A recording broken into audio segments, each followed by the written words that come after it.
आज संडे होता. मग आज म्हटलं चला पहिल्यांदा बाहेरची कामं उरकून येऊया. आणि मी सकाळी 7 वाजता गेले होते आणि मला यायला 12:30 झाले. खरं तर 10 वाजता मी येऊन एकदा गेले होते आणि शूटला आहे का बघून उठला होता. मग त्याला नाश्ता वगैरे देऊन परत रिटर्न गेले होते आणि मी 12:30ला आले. 12:30ला आल्याच्या नंतर काय बनवू जेवायला काही सुचत नव्हतं. अंश पप्पा पण बाहेर गेले होते, ते घरी आले.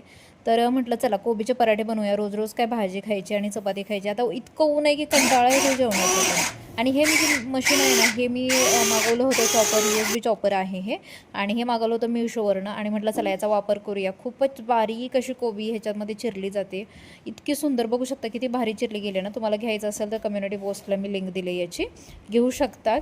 आणि इंस्टाग्रामवर व्हिडिओ बघत असाल तर कमेंटमध्ये PP किंवा लिंक टाईप करा. आता हे पराठे बनवायला ह्याच्यामध्ये की नाही मी लसूण आणि मिरचीची पेस्ट घातली, कोथिंबीर घातली, जिऱ्याची पावडर घातली, धण्याची पावडर घातली आणि मीठ घातलं आणि थोडंसं तूप घातलं आणि हे कोबी घालून छानपैकी असं लाटून घेतलेलं आहे. याची काही घडी वगैरे काही केलेली नाही आहे. एकदम पातळ मी करून घेतलेत, का तर चांगले शेकले जावे आणि जी कोबी आहे ना चांगली क्रंची व्हावी म्हणून.